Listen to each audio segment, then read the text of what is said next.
Alors, quand on m'a demandé d'identifier des possibles pour l'organisation communautaire en centre de santé et de services sociaux, mon regard tient compte du fait que, à mon sens, une des fonctions majeures de l'organisation communautaire, c'est une fonction de liaison entre une institution et un territoire. Et le premier enjeu qui me semblait important pour établir des possibles, c'est l'ancrage institutionnel. Les OC, c'est une petite entité à l'intérieur de grands établissements maintenant, les CIUS et les CIUS. Quelle place on va leur faire, puis quelle marge d'autonomie professionnelle on va leur donner. La recherche qu'on a menée sur les 30 dernières années d'organisation communautaire qui ont mené juste avant la création des CIUS et des CIUS, ça a démontré que l'autonomie professionnelle s'est accrue, s'est élargie, même si les établissements s'élargissaient. Est-ce que ça va se vérifier dans les CIUS et les CIUS? Là-dessus, ça amène peut-être à réaffirmer l'importance que l'expertise qui a été acquise par les organisatrices communautaires, parce que maintenant, majoritairement, ce sont des femmes, que cette expertise-là, elle soit reconnue. Et elles ont un levier pour le faire. Leur CIAC, qui fête ses 30 ans cette année, je devance un petit peu, là, Stéphanie, c'est correct, empiéter sur ton terrain, mais leur CIAC a été un des outils qui leur a permis de s'affirmer. En fait, leur CIAC, là, comme disait Yvan Comeau, c'est les organisatrices communautaires qui se sont appliquées à elles-mêmes la méthode d'intervention pour renforcer et donner de l'empowerment aux gens. Ça a marché et c'est encore un outil important.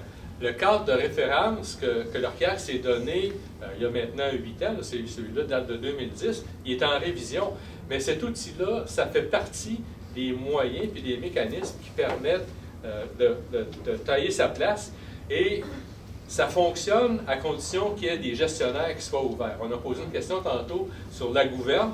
Un des éléments qui se dégagent des recherches, c'est que là où les gestionnaires sont intéressés à l'organisation communautaire ou à l'action dans le milieu, bien là, il y a des possibilités. Quand on n'a pas cette caractéristique-là, c'est pas impossible de faire de l'organisation communautaire, mais ça ne donne pas les mêmes résultats.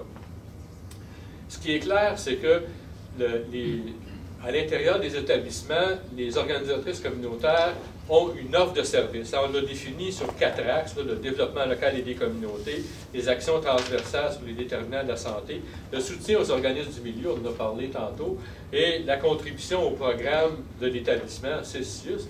Ces choses-là, ça demeure, il va falloir les renouveler, il va falloir les mettre à jour pour faire en sorte que les CIS et les CIUS soient vraiment hantés sur leur milieu, c'est-à-dire ancrés dans leur collectivité. Et ça, c'est le deuxième enjeu qui m'apparaît déterminant. Les fusions d'établissements qui se sont déroulées depuis les 20 dernières années, là, bien avant la création des CIS et des CIUS, ça a entraîné constamment un élargissement des territoires et donc un éloignement entre l'encadrement et les territoires vécus, les territoires d'action, les territoires où l'organisation communautaire a du sens, dans le fond. Parce qu'on peut faire de l'organisation communautaire à tous les niveaux, mais le niveau le plus déterminant, c'est quand on est près des réseaux des gens. Et donc, en quelque part, le territoire, c'est un enjeu pour les OC actuellement. Il faut maintenir ou il faut restaurer la capacité d'intervenir à l'échelle des réseaux locaux, à l'échelle des solidarités territoriales. Alors, il faut être capable d'aider les communautés à se bâtir, d'autant plus qu'on l'a souligné déjà, les communautés sont confrontées actuellement à des enjeux difficiles qui ne sont pas traditionnels. L'arrivée de populations immigrantes, le vieillissement de la population, la transformation de l'activité économique. Les recherches qu'on a faites sur les territoires, ça montre qu'en quelque part, ce qui était le modèle d'occupation des territoires, ça change partout. Des fois parce que le territoire est en croissance, des fois parce qu'il est en décroissance, des fois parce que la croissance est tellement inégale que ça ne fait pas des territoires harmonieux.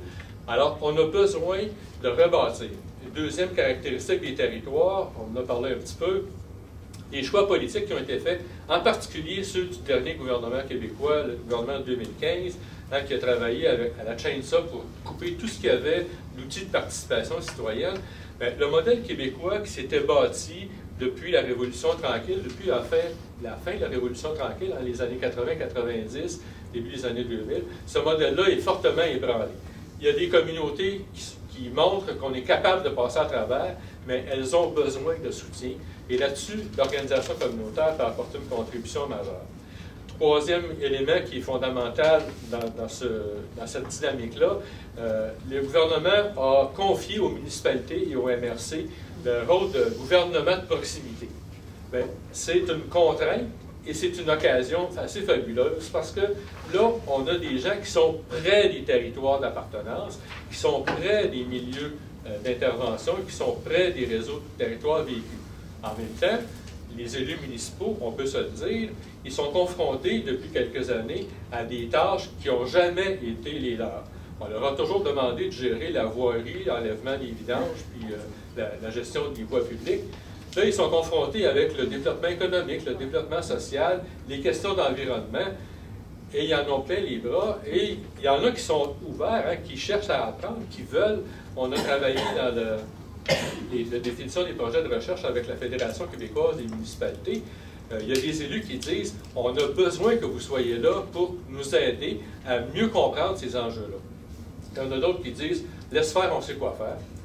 Mais ça, c'est pas juste dans le réseau des municipalités, on en connaît ailleurs aussi qui sont un petit peu comme ça. Donc, en quelque part, il faut apprendre à renforcer l'ancrage local, et c'est une occasion, si on est capable de travailler avec les élus, c'est une occasion aussi d'établir des ponts entre les dirigeants des réseaux institutionnels, hein, santé et services sociaux, mais aussi éducation, aussi emploi et aussi développement économique avec les communautés municipales, parce que les élus municipaux, ils ont aussi perdu quand on a aboli les instances régionales. Eux autres aussi ont perdu des ressources. Et là-dessus, les compétences ou les expertises des OC peuvent être déterminantes. Je termine en soulignant deux enjeux qui m'apparaissent majeurs. Un, j'ai parlé du modèle québécois qui est mis en question.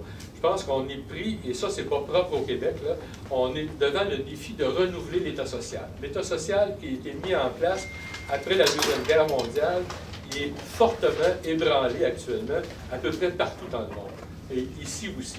Et donc, il faut rebâtir, et si on veut le rebâtir, moi je pense que l'organisation communautaire est bien placée parce qu'il faut le rebâtir à partir d'en bas, et non pas à partir d'en haut.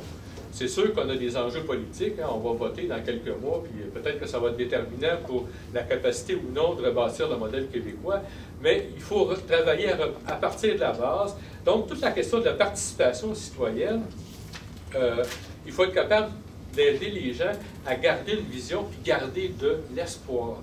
Il me semble qu'un des traits de l'organisation communautaire, c'est Marilyn Taylor qui signalait ça, elle dit on a fait l'analyse des articles de la revue Community Development au cours des 50 dernières années, hein, on publie le numéro du 50e anniversaire. Elle dit ce qui traverse les choses, c'est pas la conjoncture, ça a tellement changé que ce qu'on disait des années 60, on ne peut plus le redire maintenant, mais partout, on retrouve toujours l'idée qu'il y a d'autres choses qui est possible que ça avec quoi on est aux prises. Et moi, je pense que c'est cet espoir-là qu'il faut être capable de porter comme organisatrice et organisateur communautaire. Merci.